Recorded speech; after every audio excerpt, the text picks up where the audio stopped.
Llenas mi espacio, llenas mi vida, me iluminaste como el sol. Quiero que crezca. Bien, bienvenidos a todos. Un día más estamos en la presencia del Señor. Hemos ministrado al Señor mediante nuestra alabanza.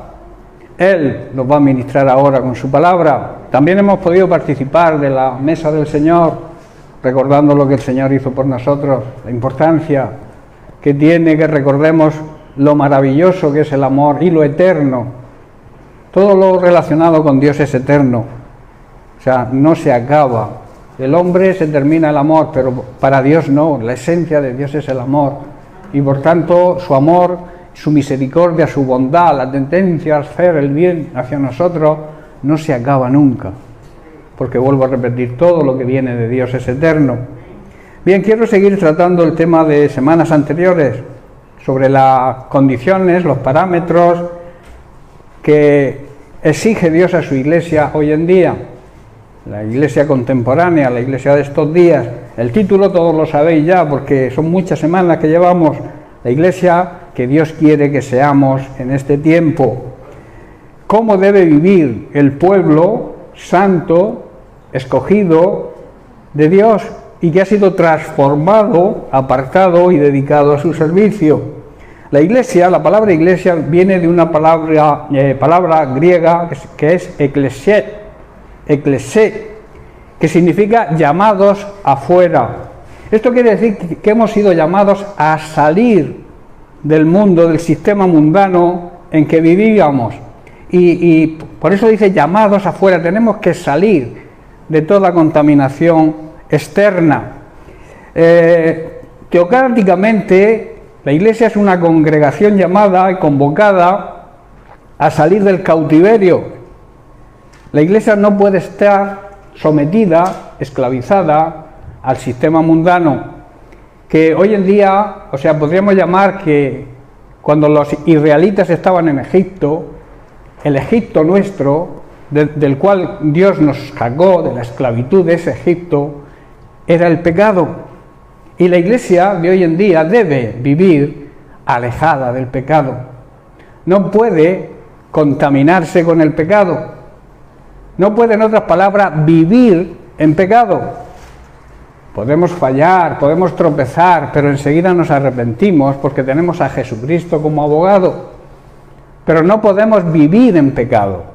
Que la gente que nos rodea diga, estas personas están viviendo mal, están viviendo en desorden, están viviendo en pecado. La iglesia verdadera no se puede permitir que la gente diga eso de nosotros. Porque estamos vituperando el nombre de Cristo. Estamos tirando por tierra lo que Jesucristo hizo en la cruz por nosotros, el precio que pagó por su iglesia, por esos llamados afuera, por esos llamados a salir de toda contaminación y de todo pecado, a salir, en definitiva, de nuestro Egipto particular. Dios nos liberta, claro que nos liberta, pero nosotros tenemos que continuar, no quejándonos como hizo el pueblo de Israel, no murmurando, no acusando a Dios de cosas que no tiene la culpa. A veces escuchamos barbaridades de muchos creyentes. ¿Por qué Dios permite? Dios no permite nada malo. Dios quiere lo mejor para no solamente su iglesia, sino para toda la humanidad. Pero nos ha dado el poder de decidir por nuestra vida, porque si no seríamos marionetas en sus manos y eso nadie lo aceptaría, ¿verdad? Pero muchas veces somos marionetas en las manos del diablo, porque hacemos lo que el diablo nos dice que hagamos. Por eso Jesús a los fariseos, a los levitas y a todos aquellos del antiguo pacto, todos aquellos que vivían todavía bajo la ley del antiguo pacto, a los fariseos, los escribas, les llamaba hijos del diablo. ¿Por qué? Porque hacían las cosas que el diablo les indicaba, apartándose de los consejos que él daba, como el Hijo de Dios, que nadie lo aceptó en su día. Solamente unos cuantos discípulos y algunas personas que le seguían, que no todas lo seguían con el propósito de obedecer y de escuchar sus enseñanzas. Muchos lo seguían por llenar la barriga. Y hoy quizás ocurra algo parecido. Por eso, hermanos, la Iglesia tiene que salir afuera del mundo. Y lamentablemente en muchas congregaciones es el mundo que entra dentro de la Iglesia. Y lo estamos permitiendo. Y aquellos que se ponen rígidos, se ponen tajantes en que no, son criticados de extremistas y de trasnochados que vivimos en el siglo pasado, aquellos que predicamos la palabra de Dios como hay que predicarla, que predicamos sobre el pecado, que hablamos del infierno. Hoy en algunas congregaciones son temas tabú. No se pueden tocar esos temas porque se enfadan la congregación y manipulan a sus pastores para que les predique a aquellos que le agrada oír. Y muchos van de iglesia en iglesia hasta encontrar al pastor o la congregación que acepten su situación, aunque esté en contra de la palabra de Dios. Eso hoy en día, hermanos, abunda. Pero nosotros pertenecemos a la iglesia verdadera. O yo pretendo, a través de los mensajes que el Señor me pone, para que salgamos ya de la actitud pecaminosa en la que viven muchas personas, llamados creyentes, y que están dando un fatal testimonio. Muchos dicen, ¿cómo me voy a convertir yo a esta gente que se les ve que no honran a nadie, que no respetan nada, que en su casa es un griterío constante, peleas, discusiones? Luego vienen a la iglesia y parecen santos. ¿Quién es? Por favor, poned los teléfonos en silencio. Conectémonos al wifi de Cristo. Cualquiera que te llame puede esperar una hora, ¿verdad? Y luego tú le vuelves la llamada, pero por favor, cuando estéis aquí, hay un cartel ahí fuera que dice desconexión total de móviles. Porque no solamente te distraen a ti, distraen a toda la congregación y me distraen a mí. Vamos a ser excelentes para el Señor. Y cuando estemos en el lugar santo, porque esto es un lugar santo, ¿sabéis por qué esto es un lugar santo? Porque ha sido apartado para predicar el Evangelio de Dios, ha sido apartado para que la presencia de Dios esté aquí. Porque consagrar algo, dedicar algo, es para eso. Nosotros hemos sido consagrados, la Iglesia consagrados, para que Dios nos use en algo santo, que es el ministerio que Él nos ha encargado, ¿verdad? La evangelización es algo santo que el Señor nos ha encargado. Y estamos congregados aquí, le debemos el respeto y la honra que Él se merece. Amén. Bueno, estábamos tratando, como he dicho, los principios a seguir para esa preparación de la Iglesia en el tiempo en que nos ha tocado vivir. Ya terminamos con el primer principio, que era la Iglesia fundamentada en Cristo, arraigada, echando raíces en su palabra y guiada por el Espíritu Santo. Y estamos tratando el segundo, una Iglesia que entienda y que viva en las exigencias que Dios demanda para pertenecer a su reino. Ese es el punto que comenzamos la semana pasada y que estamos trabajando y estudiándolo. Recordemos que hablábamos de Mateo capítulo 6, verso 33, donde Jesús habla precisamente de la prioridad de ese reino. Dice, buscad primeramente el reino de Dios y su justicia, y todas las necesidades serán añadidas. Una iglesia, hermanos, que busque el reino de Dios por encima de todo lo demás, y que lleve una vida justa, y lleve una vida santa, y Él nos va a dar todo lo que necesitemos. Eso es una gran promesa, y es una exigencia del reino. Si tú quieres pertenecer al reino de Dios, al reino de los cielos, tienes que entender eso y vivir en esa exigencia de buscar por encima de cualquier otra cosa el reino de Dios. Su justicia, que es Cristo, vivir una vida justa como Cristo nos enseña y glorificar a Dios en todo lo que hagamos. Y entonces Él nos promete que serán cubiertas nuestras necesidades. Entonces, ¿por qué te preocupas tanto de tu necesidad? Es un defecto, digamos, de la humanidad. pero lamentablemente también es de la Iglesia. Debemos despreocuparnos, no dejar de ocuparnos, vamos a entender, debemos ocuparnos, claro que sí, tenemos necesidades y debemos ocuparnos, pero despreocuparnos, que el Señor nos cuida, saber que el Señor tiene cuidado de nosotros cuando nosotros andamos en su voluntad, y su voluntad es que pongamos el reino de Dios por encima de todo. No sé si me hago entender. Pocos amén oigo. El otro día mandé un pack de vida con el título amén, para que entendiéramos lo que significa amén. Amén significa que estoy de acuerdo. Si no estás de acuerdo, no digas amén. Pero si estás de acuerdo, debes gritar amén. Y solamente he oído 3 amén. ¿Es que no estoy de acuerdo con lo que estoy diciendo? O sea, que no estoy de acuerdo.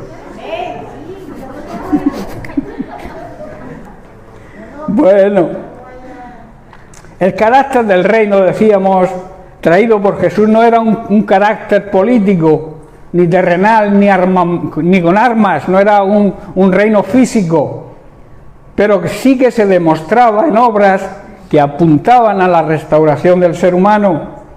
En la actualidad nosotros, su Iglesia, como discípulos, sabemos que debemos proclamar el señorío de Cristo en todo el mundo. Que el mundo vea que nuestro Cristo reina en nuestras casas, en nuestros hogares, que Cristo es el Rey de nuestra vida, quiere decir. Y cuando nuestra tarea termine aquí en este mundo, se manifestará la gloriosa y públicamente la gracia de Dios en su segunda venida. Esa gloriosa venida que tendrá lugar al final de los tiempos. Estamos en los últimos tiempos, como veremos, y estudiamos la semana pasada, y cada día estamos más cerca de su venida, porque por eso cada día tenemos que estar más preparados para recibir esa gracia y esa manifestación gloriosa del Hijo de Dios cuando regrese a por nosotros, a por su verdadera Iglesia. Decíamos que aunque la cabeza de un reino es un rey, los evangelios especifican que Dios se presenta también, o quiere presentarse, como Padre, como Dios Padre.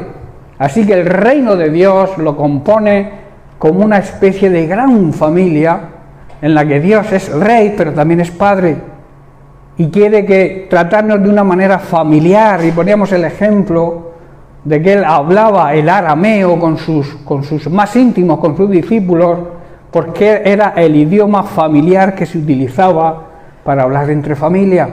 La palabra Abba significa papaíto y está en arameo, para que entendamos que Dios, a pesar de ser Rey, debemos respetarlo como Rey, debemos respetarlo como nuestro Creador, como nuestro Hacedor, pero tenemos que tener también un trato, dentro del respeto, un trato íntimo, familiar con Él, porque Él es nuestro Padre Celestial.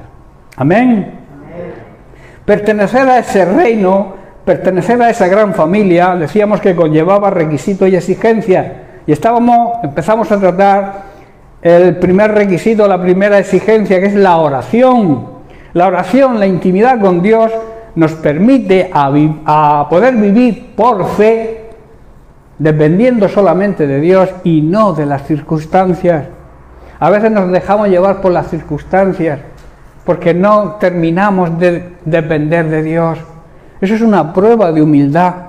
El ser humilde es reconocer que sin Dios ni somos ni tenemos nada. Por muchos bienes y posesiones materiales que tengas, sin Dios no se tiene nada, porque todo eso se acaba. Los bienes materiales se quedan aquí y al final se desvalora todo. Tú te compras un coche hoy y mañana ya vale la mitad, pero tú haces obras para Dios, trabajas para el reino y eso se multiplica en los cielos. Tiene doble valor cada vez. ¿Estás comprendiendo? Por eso la importancia que dice Jesús, son palabras de Jesús, recordad, que busquemos su reino por encima de todo. Por eso la oración de intimidad con Dios nos hace depender cada día más de Él. La oración, decíamos también, que es el medio de comunicación con Dios. y recordamos las palabras que dijo y que comenté la semana pasada de San Agustín de Hipona. La oración es la fortaleza del hombre, del ser humano, y es la debilidad de Dios. Dios es sensible a toda oración cuando se hace desde un corazón contrito y humillado. El corazón humilde mueve el corazón de Dios. Estuvimos tratando también de unas palabras de Jesús sobre la necesidad de velar y orar. Lo leíamos en Mateo 26, versículo 41. Dice, velad y orad para que no entréis en tentación. El espíritu a la verdad está dispuesto, pero la carne, nuestros deseos carnales, es débil. Velar significa observar atentamente, estar pendientes de lo que ocurre. También significa tener cuidado, ser diligentes en la forma de comportarnos, en la forma de, relacionarnos con la gente, explicando las condiciones y las situaciones y los acontecimientos que están sucediendo. Debemos ser cuidadosos con eso y no alarmar a la gente, sino animar, transmitir paz, transmitirles el amor de Dios. En esta situación hay mucha gente que está pasando por grandes temores. La iglesia verdadera no debe andar en temor. ¿Sabéis por qué? Porque si andamos en amor, el amor echa fuera todo temor. Y la iglesia anda en el amor de Dios. Si andamos en el amor de Dios, amando a Dios sobre todas las cosas, amando a los demás, a nuestro prójimo, como si nos amáramos a nosotros mismos, el temor desaparece. Ya puede venir lo que venga. Estamos en las manos del Señor y Él nos cuida. Estamos en las mejores manos en que podamos estar y confiando en aquel ser que dio su vida por nosotros.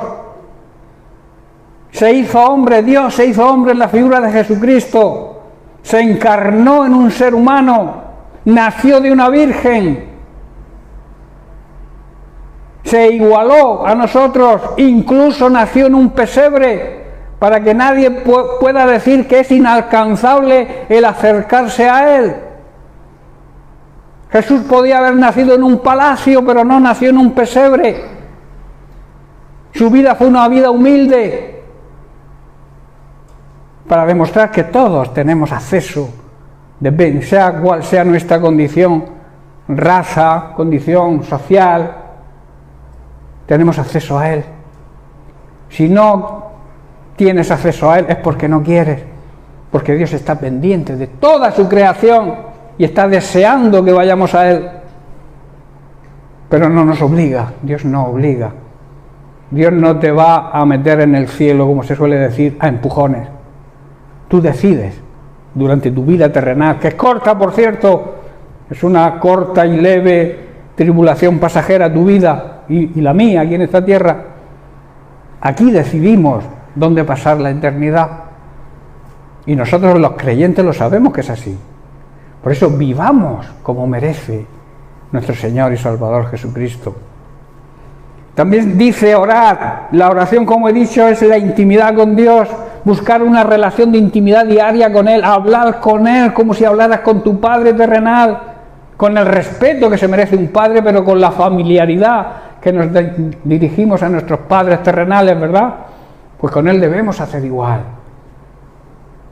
Por eso Jesús también decía que no usáramos, como vamos a ver, vanas repeticiones, pensando que por nuestra palabrería Dios nos va a escuchar antes. Bien, otra consideración, y entramos en nueva materia, otra consideración sobre la oración es que la oración es el mejor regalo. El mejor regalo que tú puedes hacer a alguien o te pueden hacer a ti es que ores o que oren por ti. Cuando alguien te dice estoy orando por ti, llénate de gozo porque estás recibiendo un gran regalo. La oración es un gran regalo y como el enemigo no sabe esto, quiere apartarnos de la oración y la iglesia de hoy en día lamentablemente ora poco. ¿O me equivoco? ¿Cuánto tiempo dedicamos al día a tener comunión? Pero una comunión excelente, de calidad. ¿Cuánto tiempo tenemos esa relación de calidad con el Señor diariamente? ¿Acudimos a la cita que tenemos con Él cada día? ¿O lo dejamos para el día siguiente, para mañana? Y como nunca es mañana, que siempre es hoy, pues nunca hacemos lo que Dios quiere que hacemos, faltamos a la cita con Él. Debemos plantearnos la oración. La oración también es un gran regalo que el Señor nos dejó, es ese maravilloso privilegio de poder hablar con nuestro Dios y Padre Celestial. Eso es un privilegio, hermanos, que cuando no lo utilizamos, estamos despreciando algo maravilloso. Poder hablar en intimidad con el Creador del universo, con el Rey de Reyes y el Señor de Señores. Él te ha dado el privilegio, a través del regalo de la oración, poder dirigirnos a Él, tener un trato personal y familiar con Él. Eso no sé tú, pero yo lo veo un gran privilegio. Pero ¿por qué a veces somos tan necios y despreciamos ese regalo que Dios nos ha dejado de poder relacionarnos con Él? En los tiempos que nos ha tocado vivir más que nunca, es un arma de gran importancia, hermanos, y que debemos utilizar. Un arma tiene poder para defenderte, ¿verdad? Pero si no la utilizas, no hay poder ninguno. Si tú no cargas la pistola, y entenderme, es un ejemplo, no quiero decir que cogáis una pistola y empecéis a pegar tiros, no estoy diciendo eso, es un ejemplo para que lo entendáis, que para que un arma funcione tenemos que hacer que funcione, ¿verdad? Por sí sola no funciona. Jesús enseña también cómo debemos orar en este tiempo, que hay mucha terquedad con respecto a esto. Cada uno ora como le han enseñado, y si le han enseñado mal, sigue orando de esa manera. Y tenemos que aprender lo que la palabra de Dios enseña y hacer las cosas como Dios las enseña, como Jesús en este caso nos dejó dicho, y lo dijo en el capítulo 14 de Juan, versículos 13 y 14. Dice el 13: y todo lo que pidiereis al Padre en mi nombre, lo haré, para que el Padre sea glorificado en el Hijo. Y en el 14 vuelve a decir: si algo pidiereis, ¿en quién? ¿En quién? En mi nombre, yo lo haré. Si hacemos la oración por pasiva, ¿qué ocurre cuando no le pedimos al Padre en el nombre de Jesucristo? ¿Qué ocurre? Que no lo hará. ¿Estáis comprendiendo, hermano? ¿Por qué somos a veces tan tercos? Haciendo, como digo, si no pedís en mi nombre, no lo haré. La oración debemos considerarla, hermanos, como Dios mismo la instituyó, y emplear las cosas y hacerlas de la forma que Jesús mismo nos enseñó, que no fue ningún discípulo quien dijo estas palabras, fue el propio Jesús. Todo lo que pidierais al Padre en mi nombre, yo lo haré. Dicho al revés, si no pedís en mi nombre, no lo haré. El Espíritu Santo hay que glorificarlo, hay que darle honra, hay que darle gloria. Al Padre hay que pedirle, sí, pero en el nombre de Jesucristo. Cuando tú ores tienes que decir: Padre, yo te pido en el nombre de tu Hijo Jesucristo por esto, por esto, por esto. Y te doy las gracias en ese nombre. ¿Me estoy haciendo entender? ¿Hay alguien que no lo entienda? Vuelvo a repetir, sabemos que el mejor regalo que recibimos de parte de Dios es la salvación, ¿no? Por medio de su Hijo Jesucristo. Pero hoy quiero hablaros de otro regalo precioso, que es el regalo, como he dicho, de la oración. Un arma poderosa que es de gran importancia en la vida cristiana. La oración es un diálogo, también hay que entenderlo. Muchas veces le decimos a Dios lo que necesitamos, le decimos 4 no sé qué por ahí, pero no le escuchamos, no le damos tiempo a que nos conteste.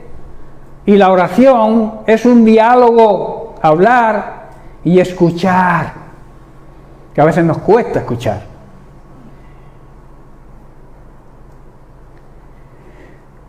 Cosas que debemos saber acerca de la oración. La oración es un acto de adoración y de comunicación con Dios en el que se incluye nuestras peticiones, nuestra necesidad. ¿Estoy entendiendo? Lo primero es un acto de adoración. Lo segundo es una comunicación con Él de intimidad. Y todo esto incluye el pedirle por nuestra necesidad. En un sentido puramente cristiano, una lágrima, hermanos, una lágrima, un gemido o incluso el silencio, Dios lo considera una oración poderosa por delante de aquellos que se tiran 3/4 de hora orando, creyendo que por su palabrería Dios los va a escuchar antes. A veces el silencio, una lágrima que te caiga desde porque has sido tocado por el Señor, has sido tocado, has sido quebrantado tu corazón y lloras.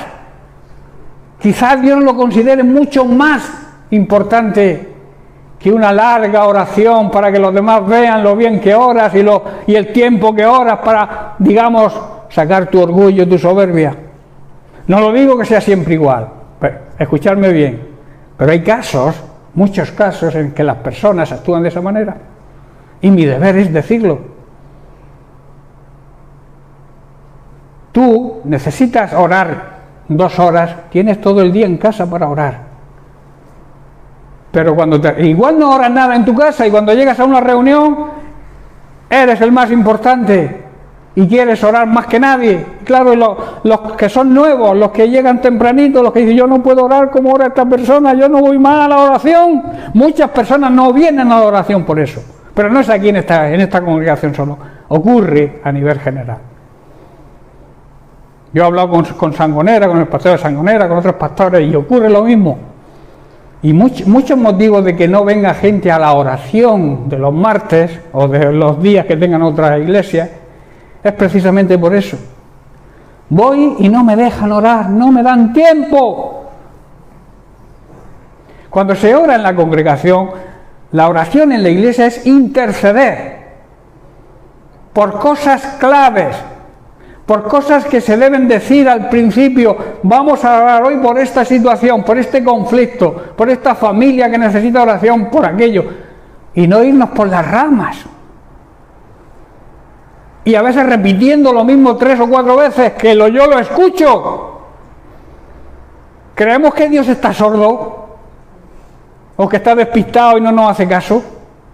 Porque le repetimos las cosas al Señor. Si estudiamos las Escrituras y vemos cómo Jesús oraba, nos damos cuenta que Él cuando llegaba a uno que estaba endemoniado le decía: espíritu inmundo, sal fuera. Y salían 4 palabras. No sé si estáis comprendiendo, no quiero que me malinterpretéis y ahora nadie ore. Estoy diciendo que debemos seleccionar nuestra oración cuando nos reunimos como iglesia. Si tú sientes la necesidad de orar por horas, es algo precioso en la intimidad tú con el Señor.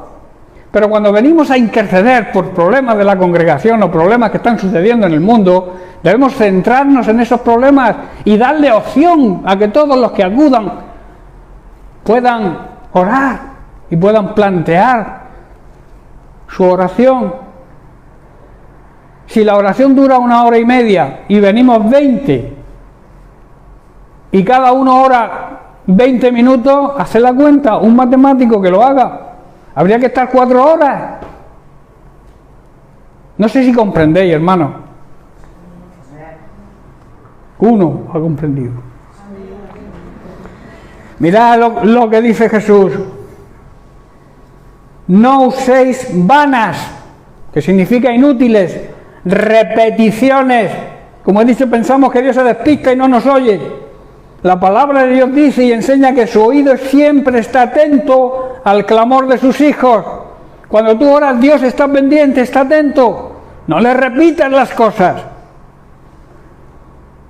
Y añade, ni largas y elocuentes oraciones, pensando que por vuestra palabrería seréis antes escuchados. Son palabras de Jesús. No son mías. Yo las transmito, pero no son mías. Dios, hermanos, mira la actitud del corazón y no nuestra elocuencia. Dios escucha siempre un corazón humillado y contrito. La actitud soberbia y orgullosa al Señor no le agrada, la rechaza. Amén. Paso siguiente. La oración requiere, además, para que sea una oración efectiva, requiere algunas pautas. Por ejemplo, la oración tiene que ser de fe.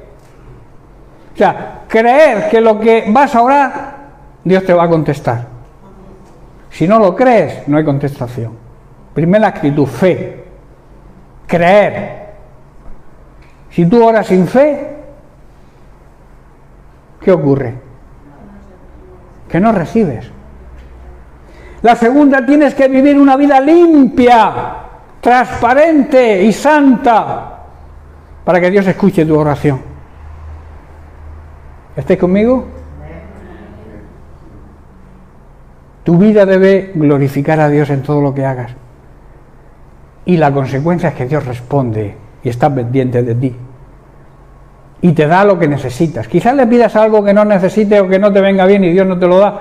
Te va a dar lo que necesites, lo que precises. ¿Estáis comprendiendo? También debe haber, cuando tú ores, tiene que haber un corazón perdonador. Si tú tienes algo contra alguien y no lo perdonas, no ores. Necesitas perdonar o pedir perdón para que el Señor escuche tu oración. También hace falta que nuestra oración sea constante, perseverante, que significa que no debemos darnos por vencidos, porque Dios a su tiempo va a contestar. Dios siempre contesta, hermanos. O te dice que sí, o te dice que no, o te dice espera que no es el momento oportuno. Tenemos que tener esa paciencia. La paciencia es la cualidad que tenemos de saber esperar, aunque deseemos algo mucho. Y aunque desees que Dios te dé algo, Dios te lo va a dar en el momento preciso, en su tiempo. Y Dios nunca llega tarde, hermanos. Debemos saberlo. Que Dios es perfecto en todo lo que hace y todas las decisiones que toma son para nuestro bien. También nuestra oración tiene que estar en armonía con la voluntad de Dios. Pedir de acuerdo siempre a su voluntad. Por eso es necesario conocer la palabra de Dios, que ahí es donde está su voluntad, en la Biblia. Si tú no conoces la palabra de Dios, nunca vas a saber cuál es la voluntad de Dios en lo que pidas. Pero si tú profundizas, estudias, meditas la palabra de Dios, siempre vas a pedir de acuerdo a la voluntad de Dios y Dios te va a escuchar. De ahí la importancia de estudiar, no solamente leer la palabra de Dios, sino estudiarla y meditarla. La oración no tiene como finalidad, como muchos creen, decirle a Dios lo que debe hacer. Señor, yo quiero que hagas esto y lo quiero que lo hagas porque yo lo mando y lo digo y te lo digo y te lo ordeno. Hay quien ora así. Tú a Dios no le puedes dar órdenes. Hay quien lo hace así. Le pide cómo debe hacer las cosas y cuándo debe hacerlas. Esta es la forma que tienen algunos de orar, pero no es la correcta. Debemos orar siempre con una actitud humilde, reconociendo que Él es el que toma las decisiones para nuestra vida y que son las mejores decisiones. Quizás tú en el momento no las entiendas, pero a la larga te darás cuenta que lo que Dios hace es lo mejor para nuestra vida. Amén. Dios es soberano, hermanos, y es árbitro de sus planes y toma sus propias decisiones. Tiene la máxima autoridad y yo no soy nadie para ordenarle a alguien que tiene la máxima autoridad nada, sino rogarle y humillarnos ante su presencia y pedir de acuerdo a su voluntad y eso abre el corazón de Dios y recibimos todo lo que necesitamos. Debemos entender eso. A través de la oración las personas, hermanos, conocemos la voluntad de Dios. Si no, ahora nunca vas a saber lo que Dios quiere para ti. Es algo que a través del Espíritu Santo Dios te va a revelar cuando estés en intimidad con Él. Es que yo no sé qué plan tiene Dios para mi vida. Ora, intercede, ponte en comunión con el Señor. Y Él a través del Espíritu Santo te lo va a mostrar.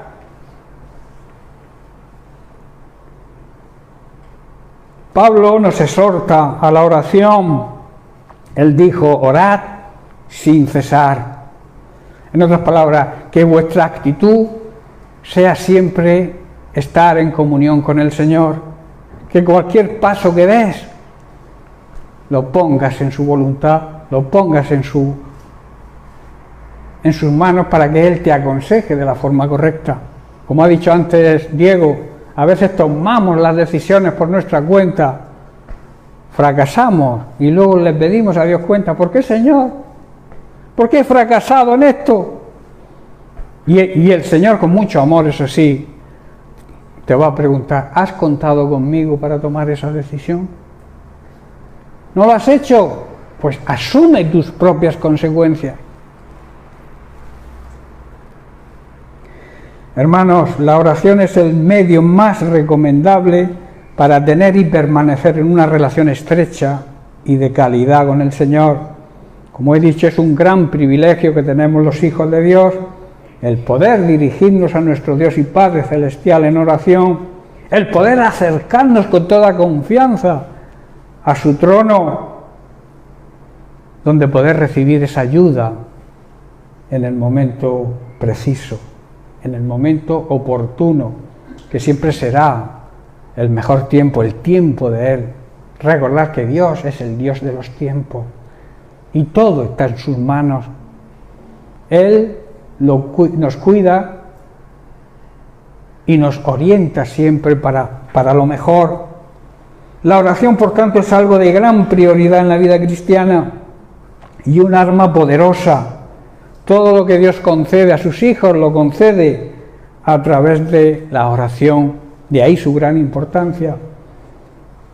Debido a esto, toda nuestra actitud hacia el Señor debe ser de un profundo agradecimiento, no de exigencia.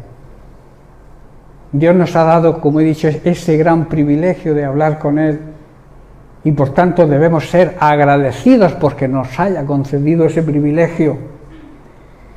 Ese amor también demostrado por el Señor nos obliga a ser agradecidos con Él y darle las gracias cada minuto de nuestra vida. Bien, ante la situación en la que estamos atravesando, nos encontramos en grandes problemas sociales, de guerras, de pandemias, de muchas cosas que ni hace unos años nos podíamos imaginar que podrían ocurrir, pero están ocurriendo. Dios está haciendo un llamado a su iglesia en estos momentos a la oración. Dios te llama a la oración, hermanos. Quizá Dios permita que ocurran todas estas cosas que están ocurriendo para que la iglesia despierte. La semana pasada escuchábamos que cuando Jesús llamó a sus discípulos a orar con Él, se durmieron. El problema de hoy en día de la iglesia es que anda dormida. Y no estoy hablando de sueño físico, sino sueño espiritual. Estamos en un plan, voy a incluirme yo, todos tenemos algo que cambiar en nuestra vida. Necesitamos despertar del sueño, del letargo en que estamos. Y quizá, como he dicho, Dios permita que ocurran todos estos acontecimientos para que la iglesia despierte y nos hace un llamado a la oración. como Jesús les hizo un llamado a sus discípulos ante lo que se le avecinaba, el mal trago que tenía que pasar, necesita hoy en día que la Iglesia actúe de la misma manera, que no se duerma y que interceda por las situaciones que estamos atravesando. La oración, hermanos, puede cambiar los planes de Dios. La oración y el clamor verdadero puede cambiar los planes de Dios. ¿Sabíais eso? Aunque lo traté por encima la semana pasada, hoy quiero profundizar, quiero transmitir en profundidad un ejemplo que encontramos en Segunda de Reyes, capítulo 20, a partir del 1, que es la historia de un rey de Judá, el número 13, que se llamaba Ezequías. Dice, en aquellos días Ezequías cayó enfermo de muerte, y vino a él el profeta Isaías, hijo de Amoz, y le dijo, el Señor dice esto, ordena tu casa, porque morirás, no vivirás más.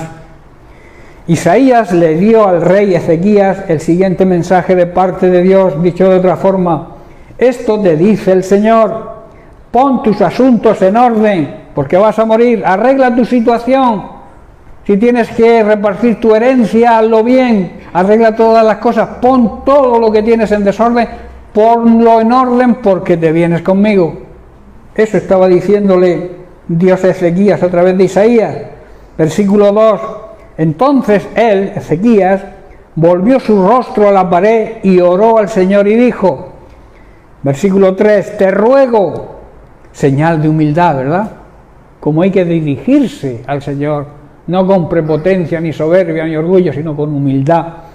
Dice, te ruego, oh Dios, te ruego, vuelve a repetir, que te hagas memoria, que te acuerdes de que he andado delante de ti en verdad y con íntegro corazón y que he hecho las cosas que te agradan. Y añade, y lloró Ezequías con gran llanto. Ezequías, lleno de humildad, cuando recibió la noticia, dice que volvió su cara hacia la pared y oró al Señor con una actitud humilde. Dios mío, no te olvides, le dijo, de que yo siempre he sido sincero contigo y te he agradado en todo. Y luego dice que lloró con gran tristeza. Aquí debo hacer una aclaración sobre las palabras de Ezequías. Te ruego que hagas memoria. O sea, te ruego que te acuerdes. Pero hay una gran promesa de Dios que está en Hebreos capítulo 6, verso 10, que dice, porque Dios no es injusto para olvidar vuestra obra y el trabajo que hacéis. Dios no se olvida de nada de lo que tú hagas. Ezequías, en su emoción quizás, le dijo al Señor que no se olvidara, pero sabemos que el Señor no se olvida de nada de lo que hagamos. Por muy pequeño que sea lo que hagas, a Dios no se le pasa por alto, nunca se olvida. Dios tiene memoria, hermanos, y nunca se olvida de lo que hagas. Hay una cosa de que Dios sí se olvida, y la encontramos en Miqueas capítulo 7, verso 18. Y se olvida cuando nos arrepentimos de nuestra maldad y de nuestros pecados. El profeta Miqueas se pregunta, ¿qué Dios como tú que perdona la maldad y olvida el pecado? Hermanos, Dios siempre perdona y olvida. ¿Nosotros perdonamos y olvidamos? O como muchos dicen, perdono pero no olvido. Nosotros tenemos que imitar a nuestro Dios y Padre Celestial. Si Él te perdona y se olvida de lo malo que hemos sido, ¿quién soy yo para no perdonar aún a mis enemigos? ¿Estás comprendiendo, hermano? Dios perdona y olvida. Dice, del remanente de su heredad, dice, no retuvo para siempre su enojo, porque se deleita en misericordia. Dios disfruta haciéndonos misericordia. Dios disfruta amándonos y demostrándonos su amor cada día. Cuando nos arrepentimos, hermanos, Dios perdona y se olvida de nuestra maldad y de todos nuestros pecados. Pero debe haber un arrepentimiento profundo y real. Y entonces Dios te perdona y se olvida. Por eso, si tú te has arrepentido de verdad, no recuerdes ni lo que eras ni lo que hacías, que estaba en contra de la palabra de Dios. Mira hacia adelante, como decía Pablo, prosigo a la meta, olvidando lo que queda atrás, para conseguir el premio, la meta, la vida eterna, hermanos. ¿Estáis entendiendo? No es que la petición de Ezequías fuese algo grave, lo que sí demuestra es que muchas veces las personas no llegamos a entender el gran amor y la misericordia de Dios, no la llegamos a comprender y no valoramos, y entonces no tenemos en cuenta lo que hace por nosotros. Eso es un gran defecto de muchos creyentes, es un gran defecto que ocurre hoy dentro de las iglesias cristianas, que no valoramos, no entendemos realmente el amor de Dios. Seguimos con el pasaje, porque quiero terminar por lo menos con este tema, el pasaje de Segunda de Reyes, capítulo 20, versículo 4. Mirad la respuesta de Dios a la oración de Ezequías. Dice: y antes que Isaías saliese hasta la mitad del patio, vino palabra del Señor a Isaías diciendo: vuelve y di a Ezequías, príncipe de mi pueblo, era un rey de Judá. Dice: así dice el Señor, el Dios de David tu padre, porque él era descendiente de David. Yo he oído tu oración. Dios escucha siempre la oración de sus hijos cuando se hace como la hizo Ezequías, con humildad, con respeto y con agradecimiento. Dice: yo he oído tu oración y he visto tus lágrimas. A veces lloramos poco, hermanos. Deberíamos quebrantarnos ante la presencia de Dios y llorar, porque eso mueve el corazón de Dios. Cuando tú estés orando, intercediendo y te venga esa cosa que te viene, que te da por llorar, llora. No te reprimas. Dios escucha la oración del humilde y sus lágrimas también las ve. Dice: he aquí yo te sano. Al tercer día subirás a la casa del Señor. En otras palabras, Dios le estaba diciendo: te voy a sanar, y en 3 días te levantarás de tu cama, y irás al templo y me darás gracias. Tremendo, ¿verdad? El plan de Dios, ¿cuál era? Arregla tus cosas, que te vienes conmigo. Tu trabajo en la tierra ha terminado. Pero la oración sincera, la oración pura, real, de fe y de agradecimiento tocó el corazón de Dios y sus lágrimas también. Y la respuesta fue: mirad. ¿A dónde está? Espérate, sí. Dice el versículo 6: y añadiré a tus días 15 años. Se iba a ir con él en ese momento, 1 día, 2 días. Y su oración tocó el corazón hasta tal punto que Dios decidió, cambió su plan y le añadió 15 años. Y además dice: te libraré a ti y a esta ciudad de la mano del rey de Asiria, que era Senaquerín, y ampararé esta ciudad por amor a mí mismo y por amor a Dios mi siervo, a David mi siervo, del cual Ezequías era descendiente. Hermanos, nuestro Dios es el mismo de Ezequías, ¿o no? Es el mismo. Y lo que hizo entonces lo puede hacer hoy también con nosotros. Dios puede cambiar el plan de todos los acontecimientos que están sucediendo, pero necesita que su iglesia ore, doble la rodilla, clame a Dios con humildad y, si es necesario, con llanto, para que pare esta guerra y paren todos estos acontecimientos, todas estas pandemias que estamos viviendo. Dios puede cambiar si su iglesia se levanta en oración, como hizo Senaquerín. ¿Estáis entendiendo, hermano? A veces nos relajamos, aceptamos las situaciones, pero debemos luchar en oración, perseverar en oración, hermanos, y Dios puede cambiar sus planes. Estoy seguro, la respuesta a la oración, al clamor de Ezequías, puede ser hoy la misma si lo hacemos de la misma manera que lo hizo él. Dice que él volvió su rostro a la pared, humildad, y oró a Dios y lloró.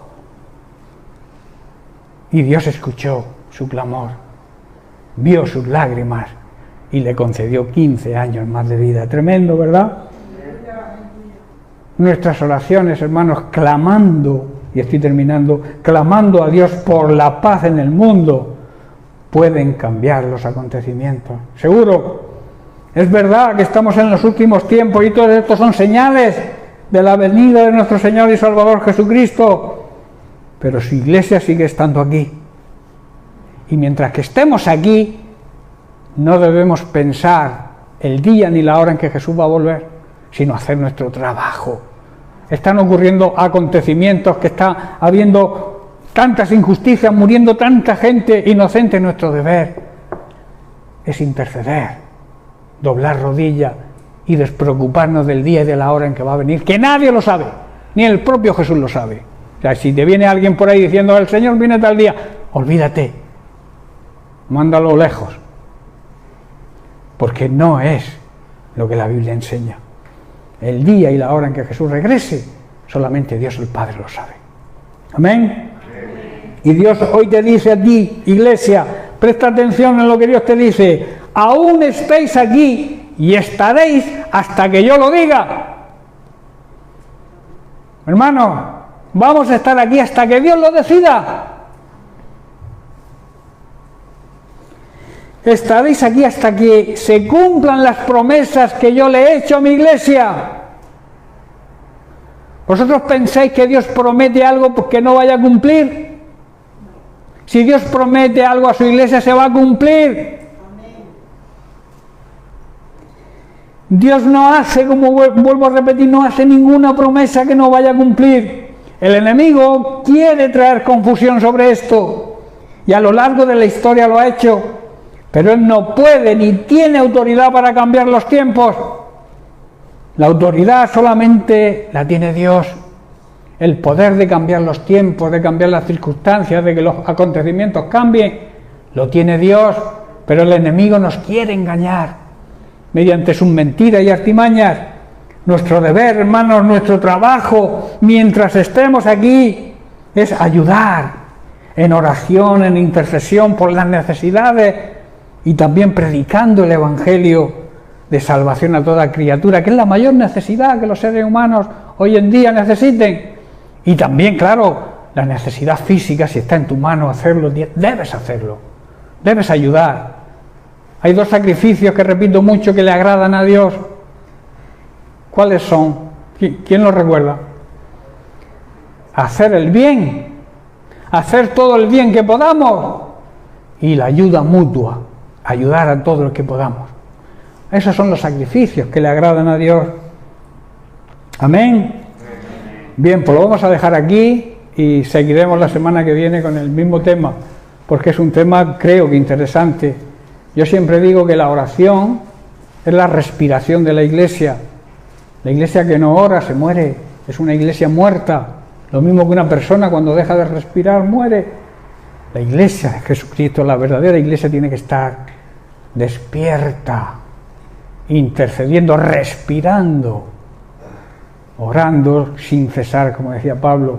Y no quiere decir que todo el día estés haciendo oraciones, quiere decir que tengas una actitud de comunión y de intimidad siempre con el Señor, que cualquier paso que des, por muy insignificante que sea, lo pongas en las manos del Señor, y el Señor le agrada que le pidamos.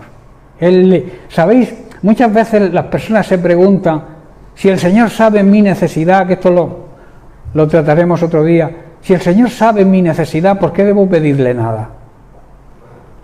La respuesta es muy sencilla, porque Él quiere tratar contigo, quiere escuchar de tu boca cuál es tu necesidad y cuál es tu prioridad. ¿Entendéis? Porque a veces pedimos cosas que no debemos pedir, Y el Señor quiere oírlas para saber cuál es, para que tú sepas más, porque Él lo sabe, para que tú sepas realmente que lo que pides no está de acuerdo a su voluntad, o sí está de acuerdo a su voluntad. Por eso necesita que le pidamos, porque quiere tener relación, comunión, conversar con nosotros. Amén. Bien, pues lo dejamos aquí y seguiremos la semana que viene. Que Dios les bendiga.